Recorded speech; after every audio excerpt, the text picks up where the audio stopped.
வணக்கம் வள்ளல் மீடியா நேயர்களே. அரசியல் கடலில் மூழ்கி முத்தெடுத்த பிறகு முத்து மட்டும் தான் வீட்டில் நிறையா இருக்குது, மற்றதெல்லாம் ஏதாவது கொஞ்சம் தேடி போகலாம் அப்படின்னு சொல்லிட்டு கொஞ்சம் ரிலாக்ஸிங்காக ஒரு படத்தை பற்றி வந்து பேச வந்திருக்கார் பாரி அவர்கள். அவர்கிட்ட வந்து கருப்பு படம் எப்படி இருந்துச்சு அப்படிங்கிறத கேட்டு தெரிஞ்சுக்கலாம். வணக்கம். வணக்கம். ஃபர்ஸ்ட் டே ஃபர்ஸ்ட் ஷோ வந்து நான் பார்த்துட்டேன் ரிவ்யூ பண்ணுறதுக்காக. நீங்கள் வந்து கருப்பு அப்படிங்கிற பேர் வச்சதுனாலே போயிட்டு பார்த்துட்டு வந்திருக்கீங்க, எப்படி இருந்துச்சு சொல்லுங்கள். இல்லை, அதற்கு முன்னாடி ஒரு மகிழ்ச்சியான தகவல். சீமான் அவர்களுக்கு 2வது முறையாக பெண் குழந்தை வந்து பிறந்திருக்கிறது. அதனால் வந்துட்டு ஒரு வாழ்த்துக்களை தெரிவித்துக் கொள்கிறோம். நல்ல ஒரு நலனோடு உடல் நலத்தோடு தாயும் சேயும் நலமாக இருக்கணும், ஒரு மகிழ்ச்சியோடு அவங்க குடும்பம் இருக்கணும்னு சொல்லி ஒரு வாழ்த்துக்களை பதிவு பண்ணுறோம். God bless. கண்டிப்பாக. நம்ம கருப்பு படம் பார்ப்பதற்கான தேவை எங்கேருந்து வந்துச்சு அப்படின்னு பார்த்தீங்கன்னா, சம்மந்தமே இல்லாமல் நீங்கள் வந்து கருப்பசாமியை பற்றி நம்ம ஒரு இது பேசுவோம் அப்படின்னீங்க. இவர் சும்மாலாம் அந்த கருப்புசாமியை பற்றி பேச மாட்டாரே ஏங்க நான் கேட்டேன். அப்போ தான் இல்லைங்க, அப்போ கருப்புன்னு ஒரு படம் வந்திருக்கு அப்படின்னா சரிங்க, இதுக்கு என்னங்க சம்மந்தம்? இல்லைங்க, சூர்யா நடிச்சு கருப்பசாமியை பேஸ் பண்ணி ஒரு படம் வந்திருக்குங்க அப்படின்னு சொல்லி கேட்டோன்னே எனக்கு அப்போ தான் அந்த படம் அப்படி ஒன்று வருதுன்னே எனக்கு தெரிஞ்சுது. சரி, அதுக்கு முன்னாடி அந்த படத்தை பார்க்காம தான் அந்த கருப்புசாமி இது பேசியிருந்தோம். நல்ல வேலை. அதுக்கப்புறம் சரி இந்த படத்தை போய் பார்த்தாச்சு. ஸோ இந்த படத்தை பார்த்துட்டு அதுக்கு தகுந்த மாதிரி அந்த படம் எப்படி இருந்துச்சு, என்ன அது எப்படிலாம் பண்ணியிருக்கலாம், என்னென்னலாம் செஞ்சுருக்கலாம், என்னென்னலாம் செஞ்சுருக்க கூடாது அப்படிங்கிறதையும் பேசிடுவோம். யாருக்கா தேங்க்ஸ் சொன்னாங்களா படம் ஆரம்பிக்கிறதுக்கு முன்னாடி? தேங்க்ஸ் சொல்லி அதை வீடியோஸ்லாம் போட்டாங்களா? அதெல்லாம் ஃபர்ஸ்ட் டே ஃபர்ஸ்ட் ஷோ மட்டும் தான் போட்டாங்க. நான் முதல் நாள் பார்க்குறப்போ வந்து பார்த்தீங்கன்னா சீஃப் மினிஸ்டர், ஃப்ரெண்ட்ஸ், விஜய் அப்படின்னு சொல்லிட்டு சூர்யாவும் அவரும் நடிச்ச அந்த படங்கள்லாம் அப்படியே போட்டு அப்படியே நாங்கள் பார்த்த மாதிரி எடுத்துப்பாங்கன்னு நினைக்கிறேன். மேபி நாங்கள் பார்த்த மாதிரி தெரியல. ஆனால் முடிஞ்ச வரைக்கும் என்னென்னலாம் மீட் பண்ணணுமோ அத்தனையும் மீட் பண்ணி தான் அந்த படத்துலேயே நிறைய காட்சிகள் உள்ளெல்லாம் வந்து பார்த்தீங்கன்னா லைட்டாக ஒரு சில விஷயங்கள்லாம் தொட்டிருக்காங்க, போயிருக்காங்க. விஜயோட அந்த லியோ படத்தில் வச்சுலாம் கொஞ்சம் கிரியேட் பண்ணியிருந்தாங்க. ஸோ அது மாதிரி கொஞ்சம் ஒரு மாதிரி எல்லா போட்டு ஒரு மிக்ஸ்டு இதாக பண்ணியிருந்தாங்க. ஸோ இந்த படத்தை வந்து பார்ப்போம். இது ஒரு கமர்ஷியல் படமாக நம்ம பார்க்குறதுக்கு எனக்கு தெரிஞ்சு வந்து சூர்யாவுக்கு ரொம்ப காலம் கழித்து ஒரு ஹிட் படம் அப்படிங்கிற மாதிரி தான் எனக்கு பட்டுச்சு. ஏன்னா ரொம்ப சோர்வெலாம் ஆகலை. நமக்கு அந்த படம் ஆரம்பிச்சதுலேருந்து ஏதோ இப்படின்னு கொஞ்சம் நகைச்சுவை, கொஞ்சம் கூஸ் பம்ப்ஸ் அதுன்னு போட்டு அப்படியே கொண்டு போய் கடைசியில் படம் வந்து ஒரு நல்லபடியாக சரி ரொம்ப நாள் கழிச்சு ஒரு நல்ல படம் பார்த்த ஃபீல் வருது இந்த படத்தை பார்க்கும்பொழுது. அதில் மாட்டுக்கிறது இல்லை. ஆனால் கருப்பசாமிக்குன்னு சொல்லி இந்த படத்தை பார்க்க போனீங்க அப்படின்னா ஒரு சில டிசப்பாயின்மெண்ட்ஸ் நிச்சயம் இருக்கும். கருப்பசாமியை வச்சு ஒரு படம் அப்படிங்கிற மைண்ட் செட்டில் போகாதீங்க. இதை நீங்கள் எப்படி பார்க்கணும்னா, அது ஏதோ ஒரு அம்மன் படம் எடுத்தாப்புலையே, மூக்குத்தி அம்மன் பார்ட் 2 அப்படிங்கிற மாதிரி ஒரு உளவியல் நீங்கள் போனீங்கன்னா இந்த படம் வந்து உங்களுக்கு எல்லாருக்குமே பிடிக்கும். நான் ஏன் இந்த படத்தை போய் பார்க்கணும் அப்படின்னா, நிறைய பேர் வந்து அந்த சாமி வந்து ஆடுற இன்ஸ்டா ரீல்ஸ் வந்து நிறையா பார்க்கலாம். அது வந்து நிறையா ப்ரமோஷன் ஒர்க்கும் இருந்துச்சு. அது போக வந்து உண்மையாகவே ஒரு சில மக்கள் வந்து அந்த சாமி வந்து ஆடுறதும் தேட்டரில் இருந்துச்சு. அதை பார்த்துன்னு சரி ஏதோ காந்தார மாதிரி இது ஏதோ பண்ணுறாங்க போல் அப்படின்னு சொல்லிட்டு சரி எப்படி இருக்குது என்னன்னு சொல்லி போய் பார்க்குறதுல தான் போனோம். அது வரைக்கும் எனக்கு வந்து படம் வந்து ஒரு 70 மார்க் கொடுக்கலாம். என்னங்க அவ்வளோ கொடுக்குறீங்க? கொடுக்கலாங்க. ஏன்னா இப்போ நீங்கள் ஒரு ஃபேமிலியாக போய் பார்க்கறதுக்கான படம், பெரிய அளவு ஆபாசம் இல்லை. நம்ம எப்பவுமே ஒரு படத்தில் நம்ம வந்து பார்க்கக்கூடிய சில கேட்டகரிஸ் இருக்குது. அதாவது ஒரு பொறுப்பானவர்களாக, ஒரு பொறுப்பான சமூகத்துடைய பார்வையாளராக நம்ம வந்து அந்த கேட்டகரிக்கு முக்கியத்துவம் கொடுக்கணும். படத்தில் ஐட்டம் சாங்ஸோ பெண்களை ஆபாசப்படுத்தி இப்போ இது பண்ணுற காட்சிகளோ, ரொம்ப கவர்ச்சியாக பெண்களை காட்டி இருக்கக்கூடிய காட்சிகள் எதுவுமே இந்த படத்துக்குள்ளே இல்லை. ஸோ அதுக்கு வந்து நம்ம ஒரு கொஞ்சம் மார்க் அதிகமாக போட்டு தான் கொடுக்கணும். அதுக்கப்புறம் இந்த ட்ரக் யூசேஜ் இது எல்லாத்தையும் வந்து ரொம்ப அளவுக்கு ப்ரமோட் பண்ணல. பட் அந்த கருப்புசாமி வழிபாட்டோடு இருக்கக்கூடிய சில சீன்ஸில் வந்துட்டு அங்கங்கே தொட்டு வைக்கிறாங்க. ஸோ அதுக்கும் நம்ம விளக்கம் கொடுக்கலாம். என்ன ஏன் அது பண்ணணும், ஏன் அதை பண்ணக்கூடாதுங்கிறதுக்கெல்லாம் சொல்லிடுறேன் நான். ஸோ அந்த மாதிரி தான் விஷயம் இருந்துச்சு. அதுக்கடுத்து இப்போ இந்த படத்தை பார்க்குறவங்களுக்கு கருப்புசாமி வந்து இழிவுபடுத்தப்பட்ட மாதிரியோ இல்லை வந்துட்டு அளவுக்கு அதிகமாக தூக்கி வைக்கப்பட்ட மாதிரியோ இருக்காது. இது பார்க்குறதுக்கு வந்து கருப்புசாமிங்கிற ஒரு அந்த கடவுளுடைய கதாபாத்திரத்தை ஒரு கேரக்டராக தான் பார்க்குற மாதிரி, ரொம்ப ஒரு அமானுஷ படம் பார்த்த மாதிரி நமக்கு ஃபீல் ஆகலை. அதே சமயத்தில் வந்துட்டு ரொம்ப கடவுளை மட்டுப்படுத்துகிற மாதிரியும் இல்லை. ஸோ அந்த அளவு வந்து ஓரளவுக்கு நியூட்ரலாகவே கொண்டு போயிட்டாங்க. ஸோ யாரும் எந்த மதத்தவர்களும் இந்த படத்தை பார்க்கும்போது யாருக்கும் அஃபண்டும் ஆக போகிறது இல்லை. இவங்க இப்போ தமிழர்களும் அந்த படத்தை பார்க்குறாங்க, கருப்புசாமியை குலதெய்வமாக கொண்டவர்களும் அந்த படத்தை பார்க்கும்பொழுது அவங்களுக்கு ஏதாவது அஃபண்ட் ஆன மாதிரி இருந்துச்சுன்னா எதுவும் இல்லை. ஸோ மோரார்லெஸ் வந்து ஒரு பக்காவான ஒரு கமர்ஷியல் படம். அந்த அடிப்படையில் வந்துட்டு ஆர்ஜே பாலாஜி அவர்கள் நல்லா கமர்ஷியலாக சில வேலைகள்லாம் பண்ணி இந்த படத்தை ஓட வச்சுட்டாப்ல. ஸோ ஏன்னா அவரும் சாமி வந்து ஆடின மாதிரிலாம் கத்திக்கிட்டு இருந்தாரு, அதெல்லாம் பார்க்க நேர்ந்தது. ஸோ எப்படியோ இந்த படம் வந்து ரொம்ப நாள் கழிச்சு சூர்யாவுக்கு ஒரு ஹிட் அப்படிங்கிறத தான் பார்க்க முடியும். நாங்கள் போனப்பையும் ஃபுல் தியேட்டர்லாம் ஃபுல்லு ஃப்ரண்ட் ரோல தான் உட்காந்து பார்க்க வேண்டிய கட்டாயம். அதாவது 100 கோடி ரூபா வசூலிக்க போதான் பாரி. ஆமாம், நம்ம கண்டிப்பா வசூல் வந்துடும். ஏன்னா நான் தான் சொல்றேன்ல, நானே வந்து ரொம்ப நாள் கழிச்சு தானே போறேன். நேத்து தான் போய் பார்த்தேன். ஸோ அதான் முந்தானேத்து இந்த வீடியோ நீங்க பாக்குறீங்க, முந்தானேத்து நான் பார்த்திருக்கேன். ஸோ அப்பவே வந்து பாத்தீங்கன்னா தேட்டர்லாம் ஃபுல்லா தான் இருந்துச்சு. நானே கடைசி நேரத்தில் டிக்கெட் போட்டனால ஃப்ரண்ட் ரோல தான் அப்படி கொஞ்சம் இப்படி கழுத்தை அப்படி திருப்பிட்டே தான் பாக்குற மாதிரி இருந்துச்சு. அதான் ஃப்ரண்ட் ரோனா அந்த ஃப்ரண்ட் ரோல, அதுக்கு அடுத்து ஒரு அந்த காசு கொடுத்து வாங்குற ஒரு ஃப்ரண்ட் ரோல் இருக்கும்ல, அந்த ரோல தான் டிக்கெட் கிடைச்சது. ஸோ அப்படிதான் இப்படி அண்ணன் தான் பார்த்துட்டு இருந்தோம் படத்தை. ரைட்டு படம் அந்த அளவுக்கு ஓகே, ஃபைன். ஒரு கமர்ஷியல் மூவி, அதுல தப்பான விஷயங்கள் எதுவும் இல்லைன்றீங்க. It's harmless movie. எந்தாச்சும் கரெக்டான டைம்ல ரிலீஸ் பண்ணிருக்காங்க. இவர் பதவியை ஏத்துக்கிட்டு எல்லாம் தமிழ்நாடே முழுக்க ஓரளவுக்கு கொஞ்சம் அந்த நியூஸ்ல இருந்து சினிமால இருந்து கொஞ்சம் வெளியில வந்த இதுக்கு இதை கரெக்டா விட்டு நீங்க ஃபுல்லுன்னு சொல்றது மெயினா மே அப்படின்றதுனால குழந்தைகள் பிடிக்கிற மாதிரி இருக்கும். இல்ல குழந்தைகளுக்கு பிடிக்கிற மாதிரின்னு சொல்ல முடியாது. ஏன்னா குழந்தைகளுக்கு இந்த சில விஷயங்கள் வந்து கொஞ்சம் ஹர்ட் ஆகிற மாதிரி இருக்கும். ஏன்னா அந்த ஃபர்ஸ்ட் அந்த காட்சிகள் இருக்குல்ல, அதாவது அந்த மலையாள அப்பாவும் பொண்ணு வந்து நகையை விட்டு அந்த பெண்ணு இறந்துட்ட மாதிரி தான் இருக்கும். ஸோ அதெல்லாம் வந்து கொஞ்சம் ஒரு மாதிரி குழந்தைகளுக்கு கொஞ்சம் டிஸ்டர்பிங்காக தான் ஃபீல் ஆகும். இது குழந்தைகளுக்கான படம்லாம் நான் சொல்லலை, பட் குழந்தையோட போய் பார்க்கறதுல தப்பு இல்லை. ஏன்னா நீங்கள் அந்த கருப்பு டான்ஸ் இதெல்லாம் வந்து பார்க்கும்போது நமக்கு வந்து பார்க்கறதுக்கு வந்து மேபி அது கடவுள் தன்மையோட நமக்கு புரிதல் இருக்கனால அது குழந்தைகளுக்கு அந்த ரெட் கலரில் ரூம் மாறுறது. ஏன்னா தேட்டரே ரெட் வைப்புக்கு மாறிடுது. ஏன்னா அது அந்த ஸ்க்ரீன் ஃபுல்லாக ரெட்டாக மாறும்போது தேட்டரே ரெட் வைப்புக்கு மாறுது. அது இல்லாமல் உள்ள வர ஆடியன்ஸ் வேற அங்கங்கே எந்திரிச்சு ஆடுறாங்க வேற. சாமி வந்து குழந்தைகள்லாம் கூப்பிட்டு போனால் மைட் பி கொஞ்சம் ட்ராமடைஸ் ஆகிறதுக்கான வாய்ப்புகள் இருக்கு. ஸோ அதனால குழந்தைகளை கூப்பிட்டு போகிற படமா நான் இதை பார்க்கல. மற்றபடி வந்து ஒரு குடும்பமாக போகும்போது கொஞ்சம் விவரம் தெரிஞ்ச சின்ன பசங்களாம் இருக்கிறாங்கன்னா பிரச்சனை இல்லை, படத்தை பார்க்கலாம். நீட்டான படம், கெட்ட வார்த்தையெல்லாம் அதிகமாக பேசப்படலை, ஆபாச சொற்கள் அதிகமாக இல்லை, ரொம்ப அதாவது வயலன்ஸும் வந்து ரொம்ப எக்ஸ்ட்ரீம் வயலன்ஸாக இல்லை. ஏன்னா நம்ம இந்த துரேந்தர் அதுக்கப்புறம் வந்துட்டு எனக்கு வேற அதெல்லாம் பயம் இருந்துச்சு. இதுல வந்து எக்ஸ்ட்ரீம் வயலன்ஸ் காட்டல. ஒரே ஒரு இடத்துல அதுவும் வந்து சாமி வந்து கொஞ்சம் இந்த உடம்ப பிச்சு போடுற மாதிரி ஒரு காட்சி இருக்கு. அதுவும் வந்து பாக்குறதுக்கு வந்து ஏதோ கார்ட்டூன்ல பிச்சு போட்ட மாதிரி தான் இருந்துச்சு. அது அந்த ரியலா போட்டு பண்ற மாதிரி இல்லை. இப்ப இந்த துரேந்திர பார்த்ததுல இருந்து நமக்கு வந்து அந்த எக்ஸ்ட்ரீம் வயலன்ஸ் படங்களை வரக்கூடாது ஆக்சுவலா. ஸோ அந்த மாதிரி இப்போ அனிமல் படத்துல இந்த துரேந்தர் படத்துல எல்லாம் இருக்கிற மாதிரி அந்த ரத்த சகதி மாதிரிலாம் காட்டல. பட் உடம்ப பிச்சு போடுற ஒரே ஒரு காட்சி மட்டும் இருக்கு. பட் அதுவும் வந்து பாக்குறதுக்கு ஒரு கார்ட்டூன் பிச்சு போட்ட மாதிரி, ஒரு பிரெட்டை பிச்சு போட்ட மாதிரி பார்க்க மாதிரி தான் இருக்கே ஒழிய அது ஒன்றும் பெருசா இல்லை. ஸோ பேசிக்லி வந்து கதை அதை பற்றி எதாவது சொன்னீங்கன்னா. ஸோ இப்போ இதில் பாசிட்டிவ் இவ்வளோ விஷயம் சொல்லியிருக்கேன், கொஞ்சம் நெகட்டிவ்ஸும் இருக்குது, அதையும் நான் சொல்லுவேன். இதில் மொதல் நெகட்டிவ் யார் தெரியுமா? ஆர்ஜே பாலாஜி. பேனிக் ஆகாதீங்க ப்ளீஸ், கேளுங்க ஃபுல்லா. இதில் என்னன்னா, ஆர்ஜே பாலாஜி அவர்கள் உங்களுடைய கலையின் மீது உங்களுக்கு எவ்வளோ முக்கியத்துவம் இருக்கோ அதே போல் மக்களுக்கு அரசியல் மீதும் முக்கியத்துவம் இருக்குது. இந்த போரா போக்குல இந்த அரசியலை சொறிகிறது, இந்த அரசியலை நையாண்டி பண்றது, இந்த நொட்டு பண்றதெல்லாம் இருக்கக்கூடாது. ஆனா ஆர்ஜே பாலாஜியோடைய அந்த குடுமியும் நூலும் அப்பப்ப வெளியில வந்து விழுந்துருது. சம்பந்தமே இல்லாம என்னென்ன சொல்றீங்க? அப்புறம் அதாவது சம்பந்தமே இல்லாம மெரினால வந்த மாதிரி அப்படின்னு சொல்லிட்டு நீங்க என்ன மாதிரி காட்டுறீங்க காட்சி? இதுக்கு முன்னாடி ஒரு படத்துல காவிரியில தண்ணி வந்துச்சா அப்படின்னு நெக்கல்.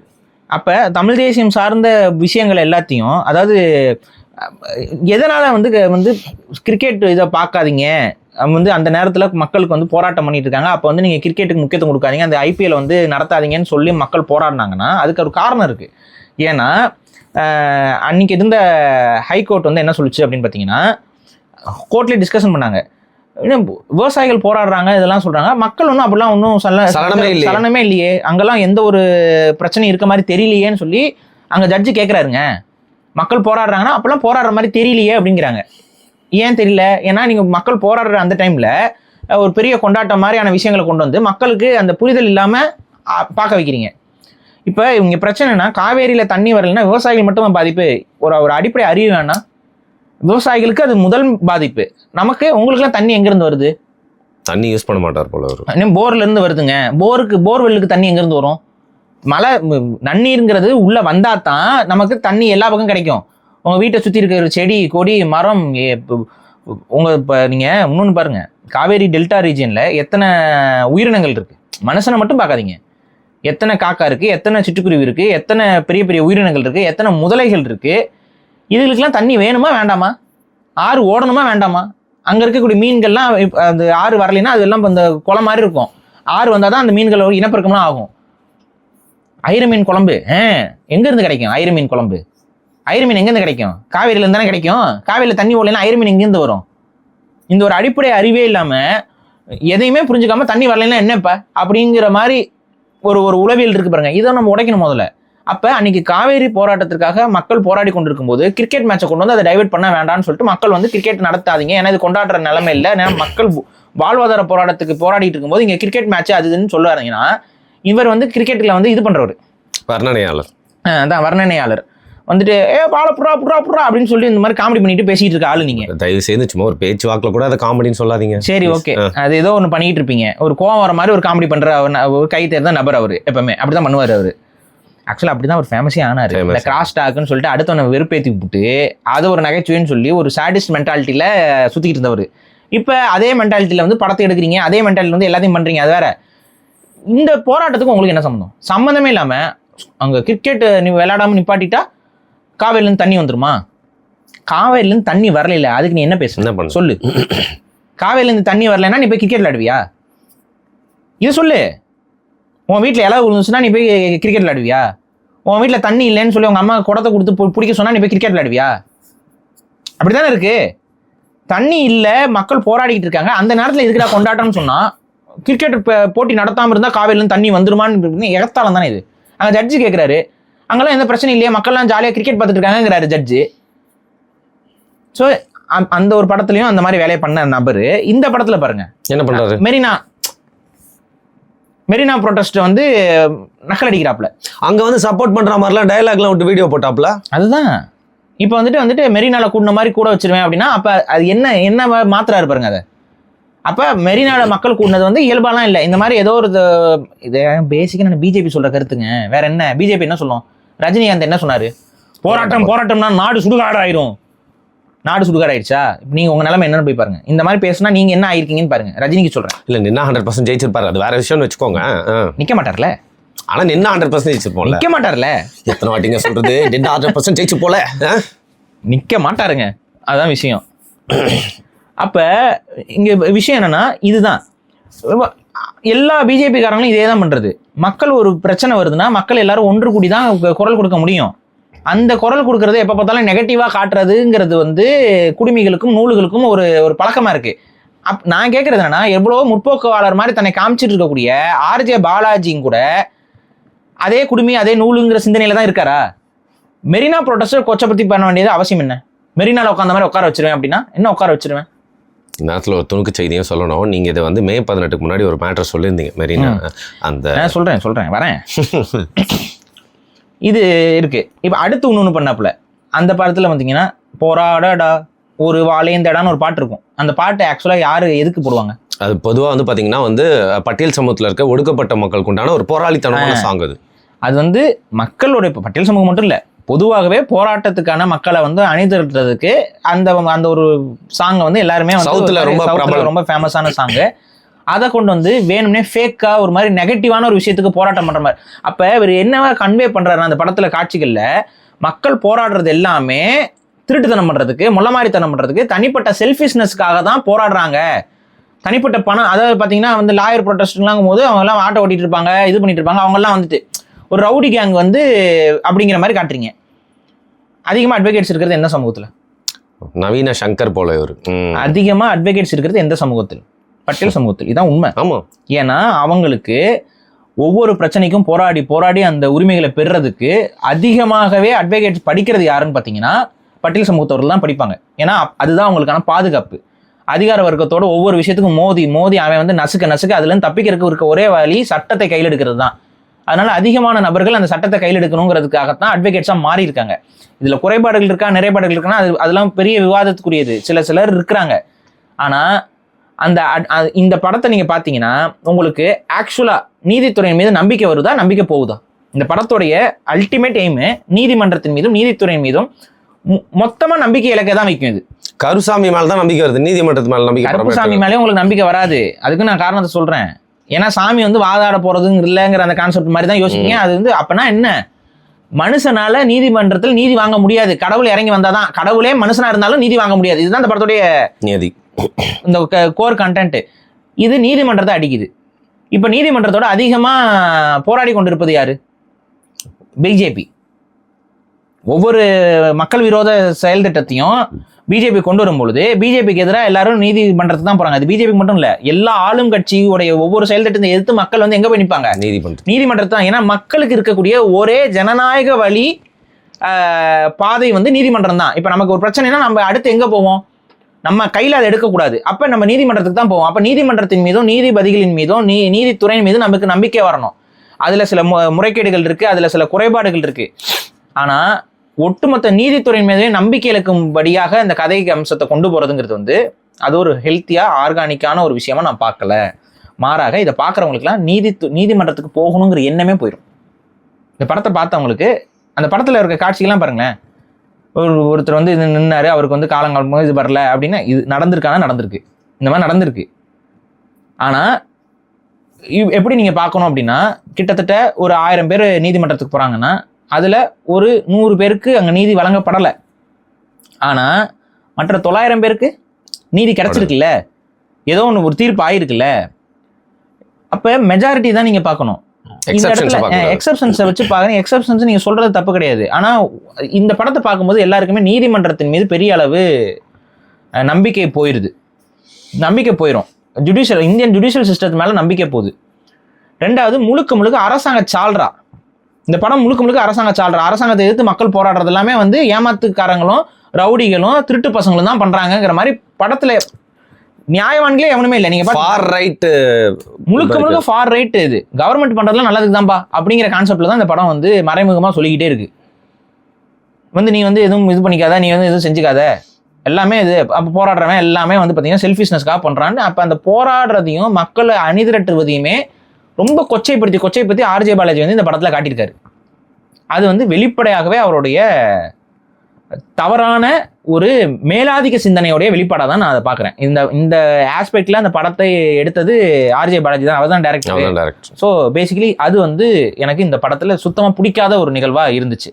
நீங்க என்ன சொல்லலாம், கதைக்காக அப்படி பண்ணியிருக்காங்க அப்படின்னாலுமே இது வந்து அந்த அளவுக்கு தேவையில்லாம இளையராஜா அவர்களையும் வந்து மீண்டும் மொம்பிள் மாதிரியும் இருந்துச்சு. அதுல என்னங்க இருந்துச்சு? இல்லைங்க, காப்பி ரைட்டு அப்படின்னு சொல்லிட்டு அதுல எந்த சீன் வருது? நான் பார்க்கும்போது இல்ல அது வந்து எடுத்துட்டாங்க அப்படின்னு நினைக்கிறேன் நான். என்ன சீன் வந்துச்சு அதுல? ஸோ பேசிக்கலி நீங்களே நிறைய வாட்டி பேசியிருக்கீங்க, இளையராஜா வந்து ஏன் காப்பிரைட் கிளைம் பண்றது அப்படிங்கிறது வந்து அவர் தரப்புல இருந்து நியாயம் அப்படின்னு. இந்த படத்துல வந்து அந்த போராட பாட்டை கேட்டு அதை போட்டு போராடுறப்போ வந்து பாத்தீங்கன்னா இந்த போராட்டத்துக்கு இளையராஜா காப்பிரைட் கிளைம் பண்ண போறாரு அப்படிங்கிற மாதிரி காட்சி இருந்திருக்கு. நாங்க பாக்குறதுல இந்த போராட பாட்டு மட்டும்தான் இருந்துச்சு. இந்த நீங்க சொல்ற இந்த காட்சி வந்து நீக்கிட்டாங்கன்னு நினைக்கிறேன். சர்ச்சையானோன்னு நீக்கிருக்காங்க. அப்ப இளையராஜா மேல இவருக்கு என்ன வரணும் இந்த மாதிரி ஒரு காட்சி வைக்கிறதுனால? இப்ப காப்பிரைட்டுங்கிறத கிளைம் பண்றது இளையராஜா அவருக்கு பண்ணக்கூடாதுன்னு சொல்ல வரீங்களா? இதானே கேள்வி. சரி, இப்போ உங்க படத்தை எடுத்து நாங்க வந்து பிட்டா எடுத்து யூஸ் பண்றோம். இப்போ இந்த கருப்பு படத்தை இந்த வீடியோவில் நாங்க வந்து சீன்ஸ் போட்டால் என்ன பண்ணுவீங்க? நான் பார்க்க மாட்டேன். நீங்க பார்க்க மாட்டீங்கன்னா? இல்லை, ஏற்கனவே பார்த்துட்டேன். இன்னொரு அது ஓகேங்க. ஆமாங்க, அது காப்பிரைட் பிரச்சனை. அப்போ நீங்க என்ன பண்ணுவீங்க? உங்களோட ப்ரொடக்ஷன் யூனிட் மூலமா காப்பிரைட் பண்ணுவீங்களா, பண்ண மாட்டீங்களா? அப்போ உங்களுக்கு ஒரு சட்டம், இளையராஜாவுக்கு ஒரு சட்டம்னா இந்த இடத்துல என்ன? உங்களுக்கு ஒரு சட்டம், இளையராஜாக்கு ஒரு சட்டம்னா உங்களுக்கு ஒரு சட்டம், இளையராஜாக்கு ஒரு சட்டம்னா உங்களுக்கு ஒரு சட்டம், இளையராஜாக்கு ஒரு சட்டமா? புரியுதா? அங்க ஒரு ஒரு மெல்லிய கோடு தெரியுதா? ஒரு நூல் மாதிரி ஒரு கோடு தெரியுதா? இதுதான் இந்த வன்மம். இந்த வன்மம் ஆர்ஜே பாலாஜிக்கு இருக்கு. நீங்க என்னதான் வந்து கருப்பு கோட்டுக்குள்ள அதை மறைக்க நினைச்சாலும் உங்களோட குடுமி வெளியில தொங்குது. ஸோ இது வந்து ரொம்ப அபத்தமான ஒரு போக்கு. பட் மக்களோட எதிர்ப்புக்கு இணங்க அதை அந்த சீனை கட் பண்ணிட்டாங்க. நான் பார்த்துருந்தா அதையும் நான் வந்து போட்டு இது பண்ணிப்பேன். ஸோ பேசிக்காக இந்த படத்தில் இந்த மாதிரியான சில குறைகள் இருந்தது. பட் ஓவராலாக நல்ல படம்னு நான் சொன்னாலும் இந்த குறைகள் வந்து இருக்கு. அந்த குறைகளுக்கு முக்கிய காரணம் அந்த படத்துடைய டைரக்டரோட ஆர்ஜே பாலாஜியோட கொண்டை, அதான் மண்டைக்கு மேலே இருக்க கொண்டை. ஸோ அதையும் நம்ம இங்கே பதிவு பண்ணுறோம். இது போக இன்னொரு முக்கியமான பகுதிக்கு வரும், இசை. தூண்ல இருக்கு, துரும்புல இருக்கு. இப்போ உங்களை அடிக்கிறேன், அது ஒரு இசை. அந்த மாதிரி அந்த இசைங்கிற செக்மெண்ட்டுக்கு வரேன். வேற மியூசிக் டைரக்டரே கிடைக்காதா? நமக்குள்ள ஒரு ஜென்ரேஷன் கேப்பை பார்க்குறேன். நான் கொஞ்சம் கொஞ்சமா சாயோட இசைக்கு வந்து எப்படி நாய் மாதிரி விளையாட்ட ஆரம்பிச்சேன்.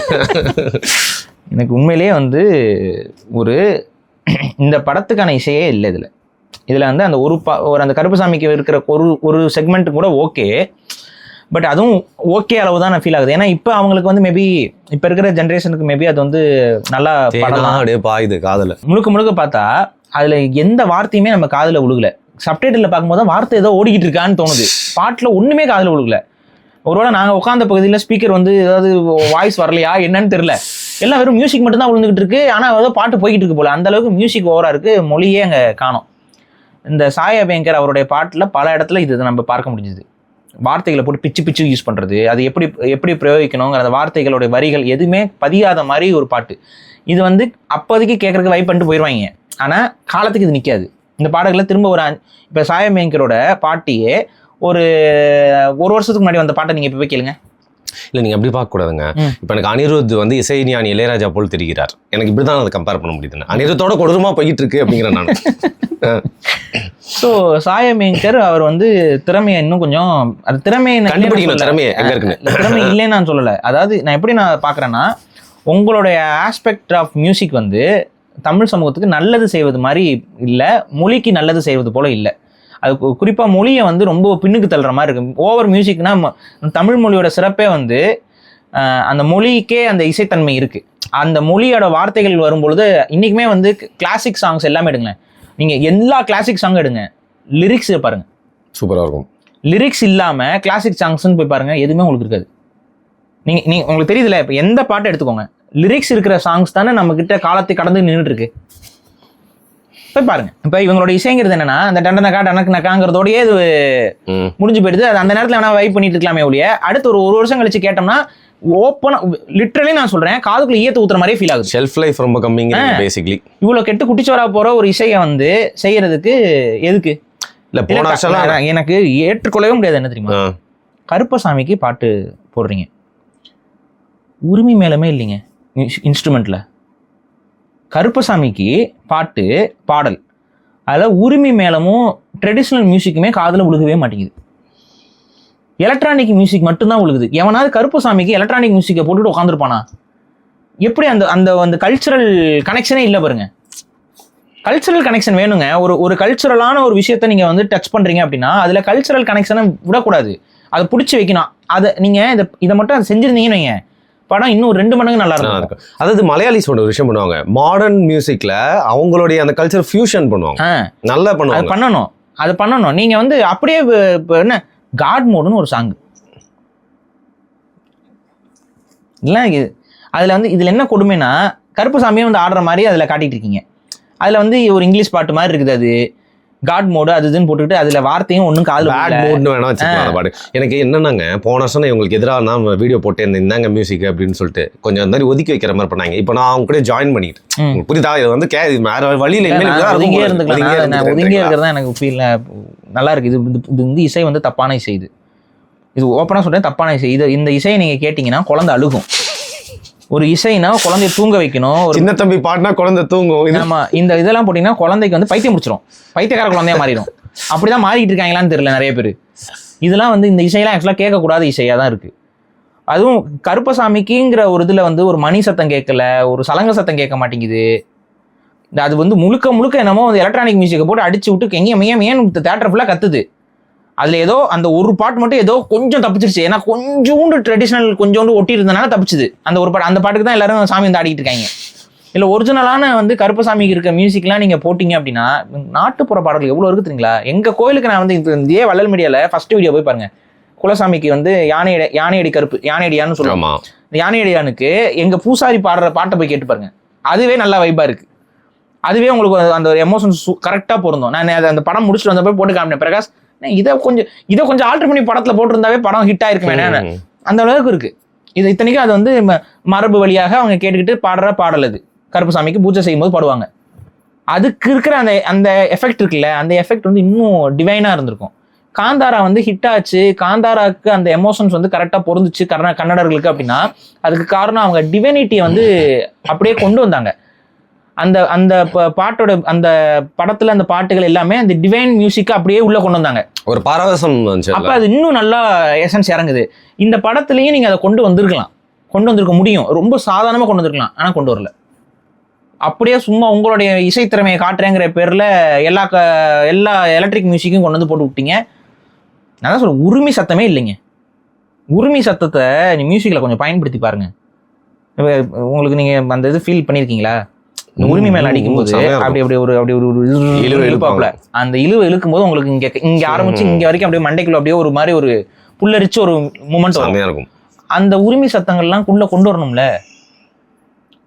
அது அந்த உரிமையெல்லாம் அடிக்கும்போது தான் சாமி வந்து தானா வரும். ஸோ அந்த எஃபெக்ட் இன்னும் கொடுத்துருந்தா படம் கண்டிப்பாக இன்னும் ஒரு மடங்கு வந்து எலிவேஷன் அதிகமாக இருந்திருக்கும். அந்த எமோஷன்ஸ் வந்து ரொம்ப ரொம்ப கரெக்டாக வந்து மக்களோட போய் பொருந்திருக்கும். இதுதான் அந்த இசையில எனக்கு அதில் இந்த படத்தில் பெரிய அளவு எனக்கு உடன்பாடு இல்லை. ஓகே, அந்த வர்ஷிப் விஷயங்கள்ல சில விஷயம்லாம் சொன்னீங்க. இப்போ இந்த சாராயம் அந்த சுட்டெல்லாம் இன்கார்பரேட் பண்ணி இதை பற்றி ஏதோ சொல்லணும்னு சொன்னீங்க. அது வந்து என்னன்னா, இப்போ கருப்பசாமியோட வழிபாடு தொடங்கும் பொழுது இது இல்லை.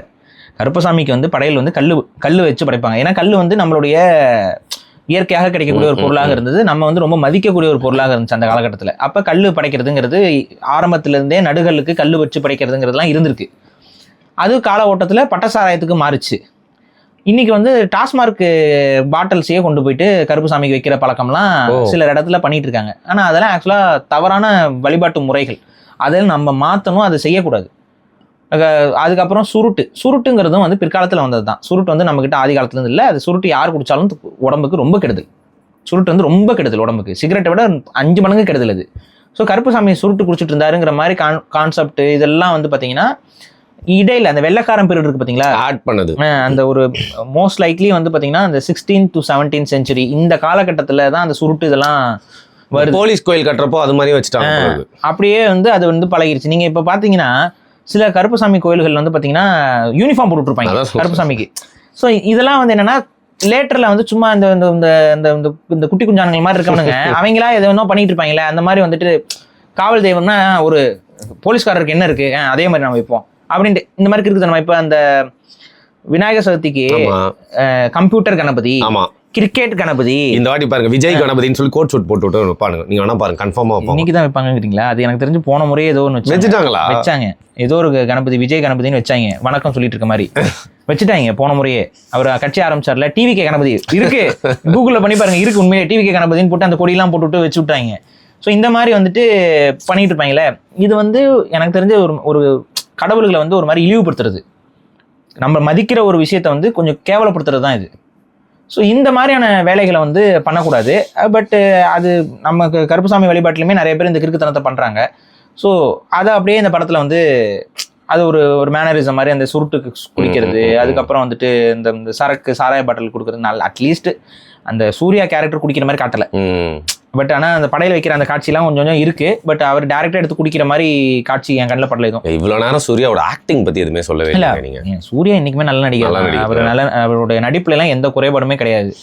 அவர் வீழ்ந்து போனதுக்கு காரணம் அவரை வச்சு படம் எடுக்கிறவங்க இருக்காங்கல்ல, அவங்க வந்து வச்சு செஞ்சுட்டு போயிட்டாங்க. இதுதான் உண்மை. நீங்க வந்து பாத்தீங்கன்னா ஜெய்பீம் படத்துல சூர்யாவோட ஆக்டிங் நம்ம என்ன குறை சொல்ற மாதிரி இருக்கு, நல்லா தான் நடிச்சிருப்பாரு. அந்த படத்துல அவருக்கு நெகட்டிவிட்டி அதிகமான காரணம் என்ன, தேவையில்லாம வன்னியர் சமூகத்தை வந்து தப்பா போர்ட்ரே பண்ணணுங்கிறது அந்த டைரக்டருடைய விஷயம். அப்ப வன்னியர் சமூகம்லாம் சூர்யா போட்டு அடிக்க ஆரம்பிச்சிருச்சு. என்ன பண்ணிருக்கேன் இல்லைங்க, எனக்கு அது நடிக்க சொன்ன இடத்துல நடிச்சேன்னு சொல்லிட்டு போயிருந்தாருன்னா சூர்யா மேல அந்த பிளேமே வந்திருக்காது. ஆனா அவங்க என்ன பண்ணாங்க, அவரை முன்னாடி பின்னாடி குந்த வச்சு உட்காந்துட்டாங்க. இப்போ என்ன ஃபுல் ஹேட்டும் அவர் வாங்கிட்டாப்ல. அதுக்கப்புறம் அவரோட படங்கள் எல்லாமே வந்துட்டு அவருடைய நடிப்புல குறையே நம்ம சொல்லலை. சுத்தி இருந்து எடுத்த படங்கள் வந்து தப்பா போச்சு. அதுக்கு முன்னாடி ஏதோ ஒரு படம் எடுத்தாருங்க, காட்டுவாசியா நடிச்சாரு. அது ஐயோ கங்குவான்னு சொல்லிட்டு கங்குவா அப்படின்னு நடிச்சிட்டு இருந்தாரு. அவர் நடிப்புலாம் யாரும் குறை சொல்லலை. ஆனா அந்த ஒட்டுமொத்த கதையே ஒரு குப்பை கதை, தப்பா ஒரு இது பண்ணி ஒரு மாதிரி ரொம்ப டீக்ரேட் பண்ணி எடுக்கிற ஒரு விஷயம். அது என்ன, தமிழர்களா நீங்க அந்த மாதிரி ஆக்சுவலா அது வந்து கற்பனைன்னு போயிட்டாங்க. பட் அது எவ்வாறு பார்க்கப்படும், நம்ம கற்பனைன்னு சொன்னாலுமே வெளியில இருந்து பாக்குறவங்களாம் ஒரு தமிழ் பிலிம் அங்க வந்து ஒரு ஹிஸ்டாரிக்கல் ஃபிக்ஷன் அப்படின்னா ஆட்டோமேட்டிக்கா தமிழ் ஹிஸ்டரி வந்து இப்படிதான் இருக்கு அப்படிங்கிற அந்த மைண்ட் வரும். இப்ப நீங்க பிரிட்டிஷர்ஸை பத்தி காட்டுறீங்கன்னு வைங்களேன். ஸோ பிரிட்டிஷ்காரங்கிட்ட ஒரு ஹிஸ்டாரிக்கல் ஃபிக்ஷன் கொண்டு போய் ஒரு விஷயத்த காட்டுறீங்க அப்படின்னா, ஒரு எக்ஸாம்பிள் நான் சொல்றேன், பிளானட் ஆஃப் தி ஏப்ஸ் படம் பார்த்துருக்கீங்க. இப்போ பிளானட் ஆஃப் தி ஏப்ஸ் வந்து ஆக்சுவலா ஒரு ஃபிக்ஷன், முழு ஃபிக்ஷன். அங்க வந்து மனுஷனே கிடையாது, குரங்கு தான். ஆனா அவன் அந்த குரங்குகள் வந்து நாகரிகம் அடையுதுன்னு சொல்ற கதைகள் வரும் பொழுது அவனோட மிடிவல் டைம்ல எப்படி காட்டுவான், அப்படியே பிரிட்டிஷ்காரங்க அப்படியே யூரோப்ல எப்படி மிடிவல் டைம்ஸ் எப்படி இருந்துச்சோ அந்த மிடிவல் டைம்ஸ் ரெஃபரன்ஸ் வச்சு குரங்குகள் அப்படி இருக்க மாதிரி காட்டுவான். கரெக்டா? ஸோ இதை பார்க்குற அந்த குரங்கா பார்க்கும்போதும் கூட என்ன தோணும், யூரோப்பியன்ஸ் வந்து மிடிவல் டைம்ல எப்படி இருந்தாங்கிறத பிரதிபலிக்கிற மாதிரி இருக்கும். இப்போ நீங்க என்னதான் ஃபிக்ஷன் சொல்லிட்டு தமிழர்களுடைய ஃபிக்ஷன் மாதிரி காமிச்சிங்கனாலும் தமிழ் படம் அப்படிங்கும்போது ஃபிக்ஷன்ல ஒரு ஹிஸ்டாரிக்கல் ஃபிக்ஷன் வரும்போது ஆட்டோமேட்டிக்கா இப்படிதான் தமிழர்கள் வாழ்ந்திருப்பாங்களோங்கிற அந்த ஒரு மைண்ட் செட் வரும். ஆனா நீங்க என்ன பண்றீங்க, பைக்கிங்ல இருந்து எடுக்கிறீங்க, அமேசான் காட்டுக்குள்ள இருக்க காட்டுவாசியோட காஸ்டியூம் எடுக்கிறீங்க, அப்புறம் அதான் அமெரிக்காவில் இருக்கக்கூடிய லக்கோட்டா ட்ரைபோடைய காஸ்டியூம் எடுக்கிறீங்க, அவங்க தான் ரெக்கையில. நம்ம ஊர்ல எவ்வளோ அந்த மாதிரி ரெக்கை இருக்கிற பறவை என்ன சொல்லுங்க நீங்க? அவங்க ஊர்ல அந்த மவுண்டன் ஈகிள்ங்கிறது ஒரு பெரிய பறவை. அந்த மவுண்டன் ஈகிள் பெருசா இருக்கும், அதோட ரெக்கெல்லாம் இவ்வளவு பெருசுக்கு இருக்கும். அதை அவங்க வந்து ட்ரெஸ்ஸா பயன்படுத்துவாங்க, அலங்காரத்துக்கு பயன்படுத்துவாங்க. நம்ம ஊர்ல இவ்வளவு பெரிய ரெக்கை இருக்கிற பறவை என்ன?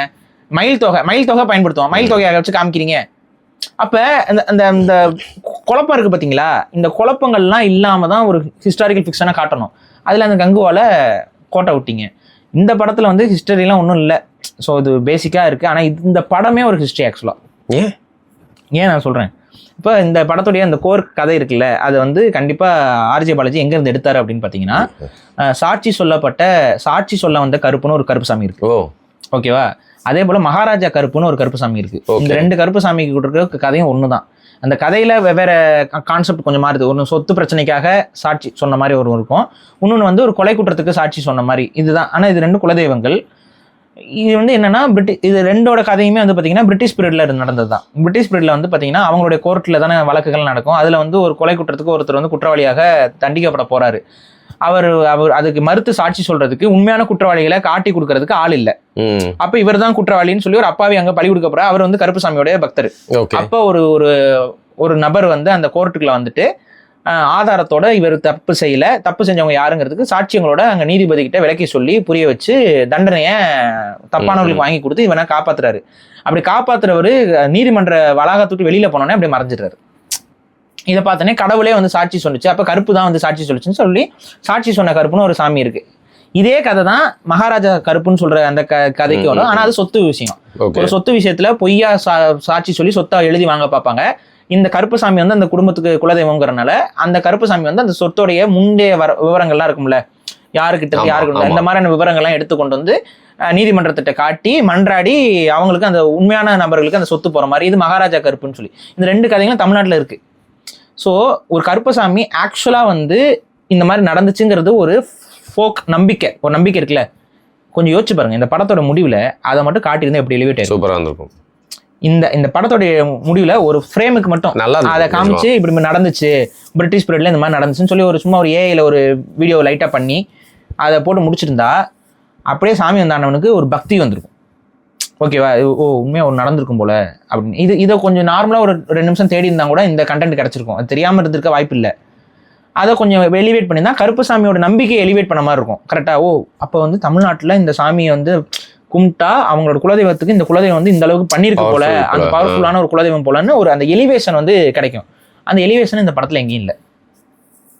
கருப்பசாமியை இப்போ எனக்குமே வந்து பார்த்தீங்கன்னா ஆணையடி கருப்பு, அதாவது ஆணையடியான்ங்கிறது தான் பேரு. அது ஆணையடி கருப்புன்னு சொல்லுவாங்க. அந்த ஆணையடி கருப்பு தான் வந்துட்டு அரியலூர்ல இருக்கு. அதுதான் வந்து குலதெய்வம். முருவத்தூர் கோயில் அதுதான் குலதெய்வம். இப்போ இந்த மாதிரி கருப்பசாமியும் குலதெய்வமாக கொண்டிருக்காங்கன்னா அது ஒரு காமன் ஐடென்டி. நம்ம இதை பற்றி நிறைய பேசியிருக்கோம். Common identity. அது கருப்பசாமிங்கிறது ஒரு நபர் அல்ல, பலருடைய முன்னோர்களையும் கருப்பாக நம்ம வழிபடுற மரபு தான் நம்ம மரபு. அதனால தான் காவல் கருப்பு, வேட்டை கருப்புன்னு இந்த மாதிரி நீங்கள் காம்பினேஷனில் பல காம்பினேஷனில் கருப்பு சாமிகள் இருக்கும். ஸோ இது நம்பிக்கை சார்ந்தது, இது நம்மளுடைய ஒரு நம்பிக்கை சார்ந்தது. இதில் வந்துட்டு நீங்கள் எடுக்கும் பொழுது இந்த மாதிரியான ஒரு எலிவேஷன்ஸ் அந்த விஷயங்களை கொஞ்சம் காட்டும்போது இன்னும் கொஞ்சம் ஒரு இது இருக்கும். நான் இன்னொரு கதை சொல்கிறேன். இது வந்து நாங்கள் இப்போ சமீபத்தில் ஒரு எக்ஸ்பீரியன்ஸ் பண்ணோம். அது வந்து நாங்கள் கண்டிப்பாக இங்கே உட்காந்துல யாரோ ஒருத்தவங்க பேர் இருந்திருப்பாங்க. ஒரு எங்கேயோ ஒரு ஈவெண்ட், அந்த பனை திருவிழா நடந்துச்சு. பனை திருவிழா முடிச்சு நாங்கள் வந்து காரில் வரோம். அது நல்லா சுற்றி வந்து அது கொஞ்சம் பனை திருவிழா நடந்த இடம் வந்து பார்த்தீங்கன்னா ஒரு நல்ல ஒரு கிராமம். அந்த கிராமத்துக்கு உள்ள இன்டீரியர். ஸோ அந்த வெளியில் வர பாதையெல்லாம் வந்து பார்த்தீங்கன்னா முழுக்க ரோடெல்லாம் வந்து பார்த்தீங்கன்னா ஒரு காட்டு ரோடு மாதிரி தான் இருக்கும். ஊர்கள் தான், ஆனால் பட் தனித்தனியாக பேக்கெட்ஸ் ஆஃப் ரோடு மாதிரி. அங்கே போட்டு நாங்கள் ரிட்டர்ன் வரும்பொழுது ஒரு இடத்துல ஒரு சாமி கோயில் இருக்குது, காவல் தெய்வ கோயில் இருக்கு. அது கருப்பு சாமியா என்னெல்லாம் தெரியல. அங்க இருந்து ஒரு குதிரை வந்து எங்களுக்கு வழிகாட்டிட்டு போகுது. ரோட்லயே போயிட்டு இருக்குங்க குதிரை, தனியா ரோட்ல போய்கிட்டே இருக்கு. நாங்க கார் பின்னாடியே போயிட்டு இருக்கோம். அது ஏதாவது இறங்குன்னு பாக்குறோம், அது ரோட்ல இருந்து இறங்குன்னு பாக்குறோம், இறங்கவே இல்லை. அது ரோட்ல போய்கிட்டே இருக்கு. நாங்க பின்னாடியே வந்துட்டு இருக்கோம். என்னென்ன இறங்கவே மாட்டேங்குதுன்னு ஹார்ன் அடிக்கிறோம். அது வாட்டு ஒரு அதே ஃபேஸ்ல போய்கிட்டே இருக்கு. அப்புறம் வந்து பாத்தீங்கன்னா அது இறங்குது ஒரு இடத்துல. கரெக்டா அந்த இடம் பாத்தீங்கன்னா இன்னொரு சாமி கோயில். இயற்கையா என்ன பொறுத்த வரைக்கும் ஒரு பகுத்தறிவாதியா நம்ம என்ன தோணும், ஒரு கோஇன்சிடென்ஸ். பட் ஆனா இது வந்து ஒரு ஆன்மீக நம்பிக்கையோட இது பார்க்கும்போது இது எப்படி தோணும்? கரெக்டா ஒரு கோயில்ல ஆரம்பிக்கிற குதிரை மறு கோயில் எல்லா வரைக்கும் அந்த குதிரை வந்து வழிகாட்டிட்டு போன மாதிரி தானே அவங்க பார்ப்பாங்க. இப்படிதான் இருப்பாங்க. இத்தனைக்கும் அந்த குதிரை யாரோட குதிரை?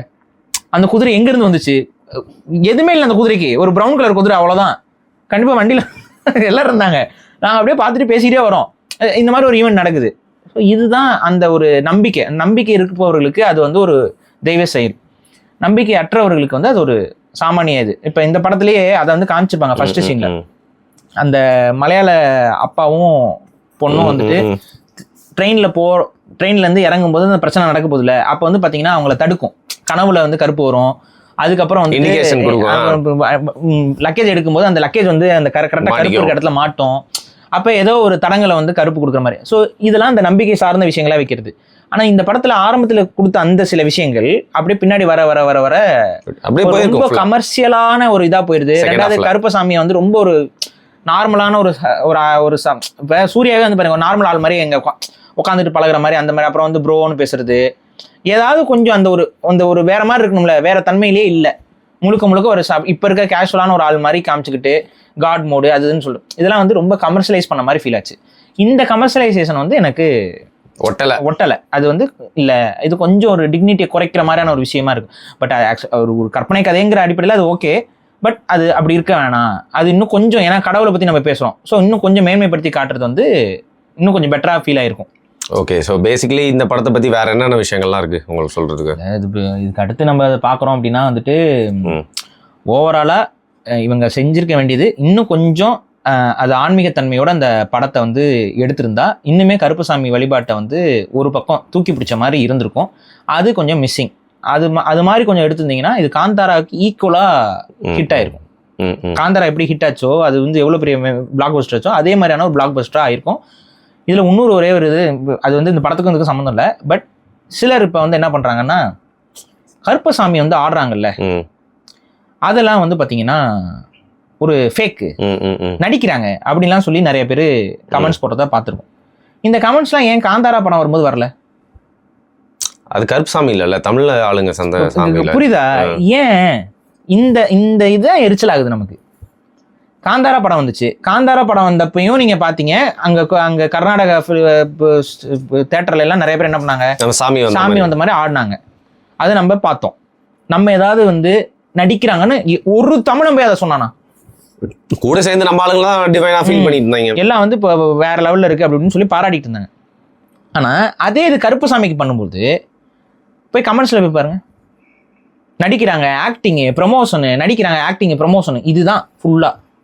அப்புறம் சில பேர்லாம் வந்து அதுக்கு விளக்கம்லாம் கொடுக்குறாங்க. இது வந்து ஒரு நம்மளை நம்ம ஏமாத்திக்கிறது, நம்மளே நம்ம இது பண்ணிக்கிறதுன்னு. ஆனால் அது உண்மையா இல்லை. ஆக்சுவலாக இதுக்கு ஒரு விளக்கத்தை நம்ம கொடுக்கணும். ஏன்னா ஒரு நமக்கு வேண்டப்பட்டன்னு இல்லை, நம்ம கொஞ்சம் பார்க்குற ஒரு மருத்துவரும் கூட, அவரும் கூட வந்துட்டு இதுக்கு வந்து ஒரு கருத்து சொல்லியிருந்தார். அவர் என்ன கருத்து சொல்லியிருந்தாருன்னா வந்துட்டு, இது வந்து அட்டென்ஷன் சீக்கிங்காக பண்ணுறாங்க அப்படின்னு சொல்லி ஒரு கருத்தை வந்து முன் வச்சிருந்தாரு. அப்புறம் வந்து இதை வந்து நான் இந்த பாயிண்ட் ஆஃப் வியூல தான் சொல்கிறேன், இதை வேற மாதிரி கோத்துறாதீங்கன்னு சொல்கிறாரு. அது ரீசன் என்ன, அவர் வேற ஒரு மதத்தை சார்ந்தவர், அதனால வேற மாதிரி சொல்லிடுவாங்களோன்னு ஒரு பதட்டத்தில் அதை பதிவு பண்ணுறாரு. நான் அப்படி சொல்கிற ஆள் இல்லை. ஆனால் கொஞ்சம் யோசிங்க, காந்தாராக்கு இதை நீங்கள் சொன்னீங்களா? காந்தாராக்கு நீங்கள் சொல்லலை. மேபி நீங்கள் என்ன சொல்லுவீங்க, அது கர்நாடகாங்க அதனால நான் சொல்லலை அப்படின்னு. பட் அந்த படம் இங்கேயும் அதிகமாக தான் ஓடிச்சு, எல்லாரும் இங்கே பார்த்தாங்க. அப்போ வந்து இவங்கெல்லாம் நடிக்கிறாங்கன்னு சொல்லலாமா? சரி, இப்போ இந்த சர்ச்சில் இல்லை வெவ்வேறு கோயில்களில் வெவ்வேறு இடங்களில் இதே மாதிரி வந்து பண்ணுறவங்க இருக்கிறாங்க. இப்போ அவங்களெல்லாம் என்ன சொல்லலாம், நம்ம அடுத்து நடிக்கிறாங்கன்னு சொன்னால் அது எவ்வாறு பார்க்க மாற்றி தான். அப்போ நான் என்ன சொல்கிறேன்னா, இந்த படத்தில் இப்படி பண்ணுறதை வந்து நடிப்புன்னு நம்ம அப்படி பொத்தாம் பொதுவாக சொல்கிறது, அது ஒரு மருத்துவராக இருந்து சொல்கிறது நியாயமானு கொஞ்சம் நீங்கள் யோசிச்சு பாருங்கள். ஆனால் ஆக்சுவலாக இது மருத்துவ ரீதியாகவே நம்மளால விளக்கம் கொடுக்க முடியும். இது என்னன்னா, இதுக்கு என்ன அந்த மருத்துவ டேர்ம்லாம் என்னன்னா அவங்களுக்கு தெரியும், நம்ம அதை சொல்லலை, இயற்கையாக சொல்கிறோம். ஒரு குறிப்பிட்ட மியூசிக் ஃப்ரீக்வன்சி, அந்த குறிப்பிட்ட மியூசிக் ஃப்ரீக்வன்சியை நீங்கள் வந்து கன்சியூம் பண்ணும்போது, கேட்கும் பொழுது உங்களை அறியாமையே உங்களுடைய மூளை வந்து அந்த மியூசிக்கல் ஃப்ரீக்வன்சிக்கு தகுந்த மாதிரி அடாப்ட் ஆகும். ஆமாம், உண்மை. இப்போ இந்த படத்தை நீங்கள் பார்க்கும் பொழுதுமே நீங்கள் வேணா சாமி வந்து ஆடாமல் இருந்திருக்கலாம், பட் உங்களுக்கு ஒரு மாதிரி ஒரு ஃபீல் கொஞ்சம் வேற மாதிரி ஆயிருக்கும். நீங்கள் பார்த்துருப்பீங்க வந்து அது நல்லாவும் இருக்கலாம், இல்லைன்னா வந்து நம்மளுடைய தன்மையிலிருந்து கொஞ்சம் ஒரு மாதிரி கொஞ்சம் லைட்டான மாதிரியோ, இல்லை நம்மளுடைய அந்த தாட் ப்ராசஸ் எல்லாம் கொஞ்சம் டிம்மான மாதிரி ஒரு ஃபீல் ஆச்சா? அந்த நேரத்தில் உங்க மூளை வந்து ஃபுல்லாக வேலை செய்ய முடியாது, ஒரு மாதிரி ஒரு டிம் ஆகிற மாதிரி இருக்கா?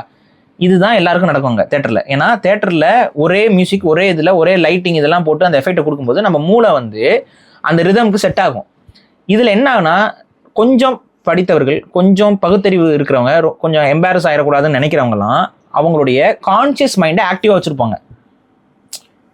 இப்போ நம்ம உட்காந்து படம் பார்த்துட்டு இருக்கோம். படம் பார்த்துட்டு இருக்கும்போது ஒரு பயங்கரமான ஒரு பீட் வருது. அந்த பீட்டுக்கு நம்ம காலு கையெல்லாம் கொஞ்சமா லைட் ஆகும். அதுக்கு மீனிங் என்ன? ஏன் லைட் ஆகுது? அதுக்கு ரிலாக்ஸ் ஆகுது. அதுக்கு தகுந்த மாதிரி நம்மளை வந்து ஆக்சுவலா அந்த மியூசிக் தகுந்த மாதிரி நம்ம வந்து ஆக்ஷன் கொடுக்க சொல்லி இன்பில்ட்டா மைண்ட் சொல்லுது. ஆனா நம்ம என்ன பண்ணுவோம்? அப்படி இருப்போம். மிஞ்சி மிஞ்சி காலாட்டுவாங்க, சில பேர் வந்து தாளம் போடுவாங்க, சில பேர் வந்து இப்படி ஏதாவது ஒன்று பண்ணுவாங்க. பட் அதை டைவர்ட் பண்ணி நம்ம உணர்வுகளை சப்ரஸ் பண்ணிட்டே இருப்போம்.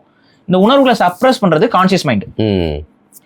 உணர்வுகளை வெளிக்காட்டணும்னு நினைக்கிறது அன்கான்சியஸ் மைண்டு, அது சப்கான்சியஸ் மைண்டு. சப்கான்சியஸ் மைண்ட் வந்து இந்த மியூசிக்கு வந்து பீட் போட்டுக்கிட்டு இருக்கும், டான்ஸ் ஆடணும்னு தள்ளும். கான்சியஸ் மைண்ட் வந்து அதை தடுக்கும். பண்ணாத, பண்ணினா உன்னை பார்க்குறவங்களாம் எத்தனை பேர் இருக்காங்க, நீ பைத்தியக்கார மாதிரி ஆடாத. இப்போ ஃபார் எக்ஸாம்பிள் படம் பார்க்கும்போது ஒருத்தர் விசில் அடிக்கிறான்னு வைங்க, அது சப்கான்சியஸ் மைண்ட் சொல்லுது, அது செஞ்சிடறாப்ல. பட் கான்சியஸ் மைண்ட் பக்கத்துல இருந்து ஏய் தமிழ் தேசியம் பேச்சு நிறையா விசில் அடிக்கிறேன் அப்படின்னு இப்போ வந்து விக்னேஷ் யோசிப்போம், ஐயோ அண்ணன் நம்மளதான் சொல்றேன். அதான். ஸோ சப்கான்சியஸ் மைண்ட்ல அந்த கொண்டாட்டமும் துக்கமும் நம்மளை ஃபிசிக்கலாக மூவ் பண்ண சொல்லும். இப்போ ரொம்ப வேண்டப்பட்டவங்க இறந்துடுறாங்க, எப்படி ரியாக்ட் பண்ணுறாங்க எல்லாம்? ரொம்ப வேண்டப்பட்டவங்க ஒருத்தங்க இறந்துடுறாங்க, மனைவியோ கணவரோ அப்பாவோ அம்மாவோ, அந்த நேரத்தில் உங்களோட ரியாக்ஷன் எப்படி இருக்கு? Well they had a good life. என்ன பண்றது, எனக்கு இருந்ததே ஒரே ஒரு மனைவி, அவங்க இறந்துட்டாங்க அப்படின்னு நான் பேசுறாங்க. விழுந்து அழுகிறியே, எது ஓவர்டேக் ஆகுது? உன்னோட கான்சியஸ் மைண்டு அந்த இடத்துல போயிருது, உன்னோட சப்கான்சியஸ் மைண்ட் டேக் ஓவர் பண்ணுது. அப்ப உனக்கு வர ஃபீலிங்ஸை நீ கொட்டிடுற, கட்டி பிடிப்ப, நெஞ்சா அடிச்சுக்குவ, தலையா அடிச்சுக்குவ, கதறி அழுவ. இப்ப இது வந்து நடிப்பா? இது நடிப்பு இல்ல. இதைத்தான் அங்க மக்கள் தியேட்டர்ல பண்றாங்க. அவங்களுடைய யாரா இருக்கலாம் கான்சியஸ் மைண்டை ஒரு கண்ட்ரோலா வைக்க முடியாம போகுதோ அவங்களோட சப்கான்சியஸ் மைண்ட் டேக் ஓவர் ஆகுது. நான் இப்ப சொன்னது முழுக்க சயின்டிபிக் தான். நீங்க எந்த ஒரு பிடிக்காது தெரியும், இந்த ராக் ஷோஸ்லாம் இருக்குல்ல, ராக் பேண்ட், அங்க போய் பாருங்களேன், அங்க எல்லாருமே ஒரே மாதிரி அந்த தலையாடு. உங்களுடைய சப்கான்சியஸ் மைண்ட் டேக் ஓவர் பண்ணும் பொழுது, உங்க கான்சியஸ் மைண்ட் கம்மியாகும் பொழுது ஆட்டோமேட்டிக்கா ஒரு இந்த சைக்கோசிஸ்ன்னு சொல்ற மாதிரி அந்த ஒரு டிரான்ஸ் ஸ்டேட்டுக்கு வந்துடுறீங்க. நீங்க அந்த டிரான்ஸ் ஸ்டேட்ல உங்களை அறியாமல் இந்த மாதிரியான வெளிப்பாடுகள் நடக்கும்.